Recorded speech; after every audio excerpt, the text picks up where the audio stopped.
Halo keluarga Prisma, kembali lagi di Mocha Prisma. Mocha Prisma kali ini mengangkat cerita karya salah satu keluarga Prisma loh, yang berjudul Merpati dari Utara. Yuk langsung saja kita simak ceritanya. Mentari mulai terbangun dari tidurnya, mengusir perlahan embun yang masih menguap-nguap.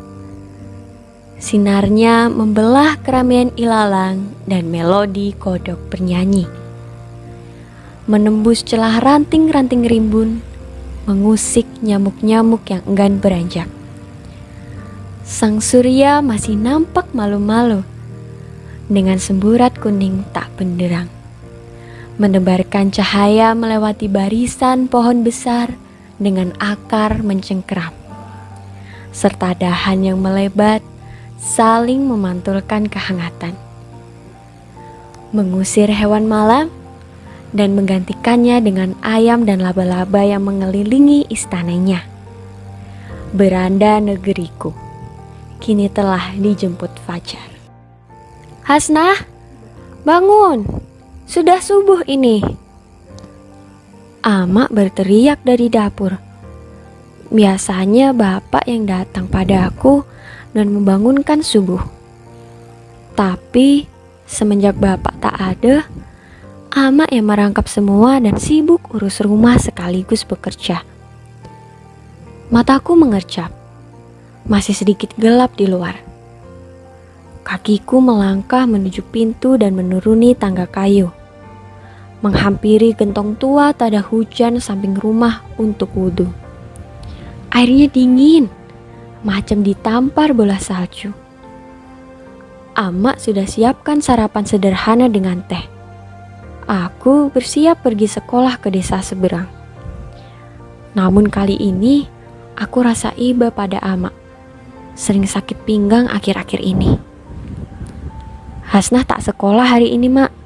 Nak bantu Mak saja ke Malaysia. Tanganku meraih wadah anyaman bambu yang biasa digunakan berdagang. Amak marah. Ia langsung memukul tanganku dan merebut wadah itu. Kau tak sekolah nak jadi apa? Nak jadi macam Amak yang cuma bisa di sini saja tak kemana-mana. Kau tengok, banyak tetangga kita jadi pelayan ke negeri tetangga. Nak jadi macam tu? Malu Amak. Kau kena sekolah tinggi buat Indonesiamu maju. Biar tak susah kita semua di sini. Amak langsung pergi bersama rombongan yang lain. Aku diam saja. Sebenarnya aku kasihan pada Amak setelah kakek dan bapak tiada. Ayolah Hasnah, nanti lambat. Murni, kawanku. Dia sudah memanggil. Kami dan beberapa anak lain nak pergi ke sekolah di Taulumbis. Kami ini tinggal di Desa Panas, masuk Kecamatan Lumbis Ogong, Nunukan, yang berbatasan langsung dengan Malaysia. Lumbis Ogong sendiri terbagi menjadi 49 desa yang letaknya berjauhan.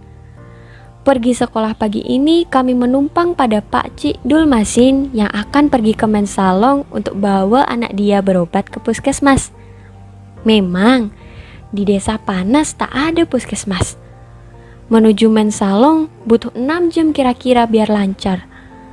Jika ingin pelayanan kesehatan lebih baik, banyak yang pergi ke negeri jiran. Itulah mengapa tak sedikit yang pindah ke Malaysia. Selain akses sulit, banyak yang bekerja di negeri tetangga, baik itu di kebun sawit atau berdagang. Katanya, untung lebih banyak di Malaysia. Mudah sekali dapat fasilitas jika sudah menjadi warga sana. Banyak yang sudah mendapat KTP negeri jiran. Lebih senangnya jalan menuju negara tetangga. Mata uang pun bukan rupiah yang berguna, tapi ringgit. Sebelum provinsi terbentuk, kami masyarakat perbatasan tak mengenal Indonesia banyak. Hanyalah Malaysia yang ada di kepala. Jangankan nama Presiden Indonesia saat itu, Lagu kebangsaan dan mata uang rupiah saja tak tahu menau. Pos perbatasan belum banyak dibangun, hanya patok-patok dan bendera kedua negara yang terpasang. Sementara untuk pendidikan, di desaku hanya ada sekolah sampai tingkat SD. Jika ingin lanjut, harus menuju ke Taulumbis. Itu pun hanya sampai SMP. Dan saat ini, aku duduk di kelas 1 sekolah menengah pertama. Pergi sekolah lewat sungai, itulah yang aku suka. Kumasukkan tanganku ke air, merasakan arusnya buat rinduku pada kakek dan bapak sedikit terobati.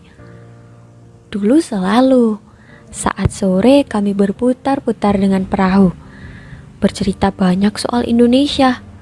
Bagaimana kakek berperang dulu, bapak yang sempat pergi ke Jawa, dan nenek yang pernah tunjuk menari ke istana. Kakek bilang negara kita kaya, namun tak mudah mengolahnya. Butuh waktu, tak senang macam membalikkan telapak tangan atau berkedip. Katanya, apapun kondisinya, Indonesia tetap tanah air kita. Sungai di sini panjang, teduh, banyak pohon lebat, banyak ikan dan kepiting. Ada pula batu-batu besar yang nampak elok bila basah diterpa sinar. Namun batu-batu itu biasa jadi penghalang perahu, sehingga perjalanan menjadi lama. Macam kali ini, perahu tertahan, jadi kami turun. Arus yang deras buat kami basah kuyup. Sering kami terlambat karena faktor alam. Tapi sekolah pun biasa dimulai siang dan berakhir saat mentari semakin hingar-bingar.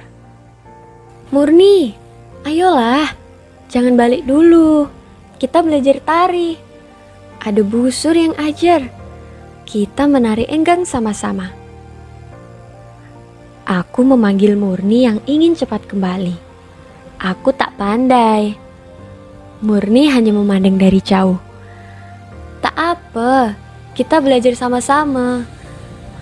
Aku menghampiri Murni dan mengajaknya ke lapangan sekolah. Ada busur yang sudah siap ajarkan kita. Tari enggang ini sebenarnya tari khas suku Dayak Kenya dari Kalimantan Timur. Namun, telah banyak dipakai di kegiatan budaya Indonesia, macam biasa ditampilkan saat acara dinunukan. Aku pernah diajar nenek semasa kecil, jadilah aku hafal tari ini. Gerakannya gumulai, menampilkan keelokan dari burung enggang. Ada 3 gerak dalam tari ini, yaitu nganjat yang jadi gerak khas atau inti. Gerak ini menunjukkan kegumulaian penarinya. Tari enggang ini yang menari adalah perempuan-perempuan muda. Ada pula gerak ngasai macam burung enggang terbang.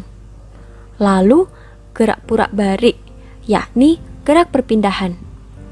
Aku suka tari ini, mengingatkan pada nenek. Lagi pula, ini salah satu warisan budaya Indonesia.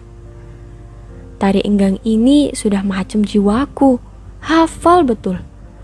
Nenek sendiri asli dia orang Kalimantan Timur, jadilah pandai menari ini. Kata busur, aku dan kawan-kawan akan ada tampilan menari kenunukan. Akan ada rombongan presiden yang datang. Senang sekali kami. Harapannya ada kemajuan buat tempat tinggal kami. Semoga tari kau sukses ya. Hebat bisa jumpa presiden. Murni senang walau ia tak ikut. Kami membicarakan itu sepanjang jalan dengan sukacita. Hari sudah gelap, mau hujan. Hutan pun mulai kehilangan cahayanya. Setelah mendayung, kami segera berlari menyusuri rimbunan pohon berlumut untuk sampai rumah. Benar saja, hujan turun. Untunglah kami sampai rumah tepat waktu. Aku langsung menemui Ama, akan bilang kabar baik. Ama, Hasna pulang, Mak. Terdengar suara Ama batuk-batuk di kamarnya. Amak tengah terbaring di atas dipan kayu. "Amak kenapa? Sakit, Mak? Hasna panggil Bulani dulu ya." Aku segera melemparkan tasku dan berlari menuju rumah Mak Cik Lasina, tempat Bu Dokter Lani tinggal.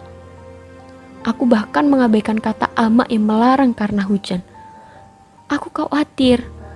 Aku takut Amak kan macam bapak dan kakek. Aku menangis di perjalanan yang dingin kali ini. Air turun deras, berlari sambil menggigil. Aku pernah alami sebelumnya saat bapak sakit paru-paru dan jarak berobat pun jauh. Bulani yang kuberitahu saat itu langsung menyambar kotak obatnya di meja. Mak Cik Lasinah mengikuti kami dengan membawa daun pisang sebagai payung. Kami berlari sekuat tenaga. Mak Cik Lasinah pun, walau kain baju dia buat sedikit susah bergerak. Air makin melimpah turun. Kondisi Amak tambah buruk. Bulani dengan cepat memeriksa Amak. Katanya Amak harus dibawa ke rumah sakit. Untuk sekarang hanya diberi obat sementara. Kali ini ginjal Amak kambuh. Mendengar itu aku hanya menangis. Rumah sakit jauh. Aku pun harus sekolah. Tapi siapa jaga Amak? Semua berkecamuk. Banyak hal kupikirkan kali ini. Sambil menjaga Amak, aku merangkai manik-manik. Hasna ada tunjuk tari ke presiden di Nunuan, Mak. Minggu depan. Wajah Amak nampak senang. Bagus itu, Nak. Amak senang sangat. Bagi tunjuk pada presiden ya. Tampil yang bagus. Amak tak ragulah kau pandai menari. Amak tersenyum. Nampak tenaganya sedikit terkuras saat bicara. Ku beri teh hangat dan pijit pundaknya. Kau tak belajar? Esok sekolah kan? Amak masih menguatkan diri untuk bicara. Aku hanya menghela nafas, mau cakap, tapi takut.